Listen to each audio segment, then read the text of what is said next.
Deepak Chopra went on HuffPost Live, and he went after Richard Dawkins and militant atheism.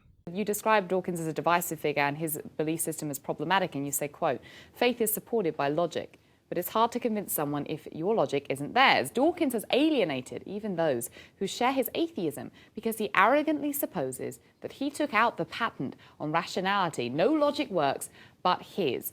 What do you think about that? You know, why do you think his beliefs are sort of so threatening, this kind of militant atheism? It antagonizes people. You know, by the way, I didn't invent the word militant atheism. He uses that expression to describe himself. And he says, if you're not a militant atheist, you're stupid. So, you know, that's his description. I think he's a fundamentalist. You know, he's on the other side of the divide. And his version of reality is what we call empirical reality, that if you can see it, it's real. If you can't see it, it's not real. But we know you can't see your thoughts, feelings, emotions, desires, imagination, creativity, choice, and they're real. Your inner world is real. So, you know, in the book I talk about the visible domain and then the subtle domain, which is the rich inner world that you experience, and then something that's transcendent even to that. Mm-hmm. You know, there's a non-local domain, which is the source. So what his version of reality is what is called naive realism. He has no idea of what reality is. Where do I begin? This is what Deepak Chopra does so well. He takes these really vague, really amorphous ideas and he couches them in terms that make people think that he knows what he's talking about. Transcendent, non-locality, usually he throws quantum in there at some point. But when you talk to people who actually know things in the field of quantum mechanics, for example, they go, yeah, Deepak has no idea what he's talking about. He invokes these words at the wrong time, and he's using them just to try to portray spirituality as pseudo-scientific. That's what he's doing. Now, to be clear, I don't think Deepak Chopra is nefarious. Like, I don't think he's purposely misleading people and he knows he's some sort of a crank and he's putting on this facade. I think he believes the stuff that he says, but his beliefs are basically religion for the non-religious. He, to me, embodies this new age spiritualism. People who would say, in most cases, I don't know if he says this or not, they say, look, I'm not part of any particular religion, I'm not dogmatic, I'm not a fundamentalist of any sort, I just believe that there's some deeper truth, some other realm, some other dimension, the source, as he calls it, and I'll defend that vehemently.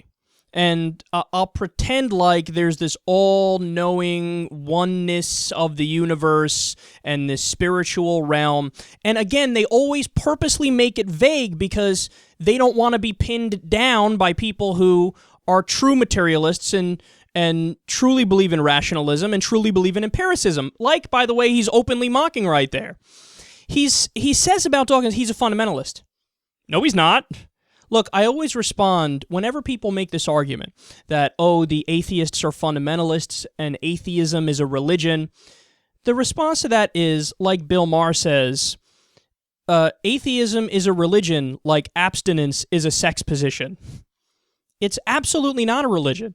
They say, oh, well, you believe that it's not, and they believe that it is, so you both believe, therefore you're the same. Fundamentalist Christians, fundamentalist Muslims, and fundamentalist atheists are all the same.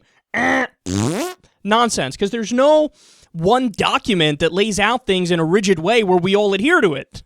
So it's just a silly argument, and it's a way to try to demean your opponent without actually providing a real argument. And then, look, one of his arguments is, well, Dawkins antagonizes people. And? So what? Well, you know, he says his logic is the only logic. Well, what is logic? What do you mean? What logic is different in Botswana than it is in the U.S., than it is in Australia? No, logic is logic. Logic, by its nature, is rather rigid, and it should be that way because it's a way to try to attempt to ascertain truth, just like science is a way to try to attempt empirically to ascertain truth. So to say this guy's antagonistic and he's condescending, Okay, that doesn't mean he's wrong. Why don't you address his actual ideas as opposed to just attacking him as a person, which is what you're doing. But look, here's my main point against a guy like Deepak Chopra. And to be clear, I don't dislike him as much as I dislike fundamentalist religious people and people who actually describe themselves with some sort of a hard label. I do think, even though he's into woo-woo, he's still probably in his beliefs relatively secular, so him and I can get along. But my problem with him is that he pretends to know a lot more than he does. That's my problem with him, is that he doesn't seem to say, when the hard questions are invoked, he doesn't seem to say, I don't know. Go ahead, ask Richard Dawkins, what's the meaning of life? I don't know. You know, he might give you some answer like I would give maybe, like, I don't think there's an objective meaning, but you can get good subjective meaning in your life, and that could feel like objective meaning. That's the answer I give. He might give an answer similar to that. If you ask him, where did the physical laws in the universe come from? You know what he'll say? Because I've heard him say this before. He says, I don't know. We don't know. We're working on that. See, that's the thing. They act like Richard Dawkins and Sam Harris and the new atheists, like they are the dogmatic ones, but in reality, when it really comes down to it, they're the humble ones, because they're the ones who are willing to admit, I don't know. When they don't know, they say they don't know. Whereas Deepak Chopra, when he doesn't know, what does he do? Transcendent non-locality, quantum, go to the source, there's a deeper thing, blah, blah, blah, blah.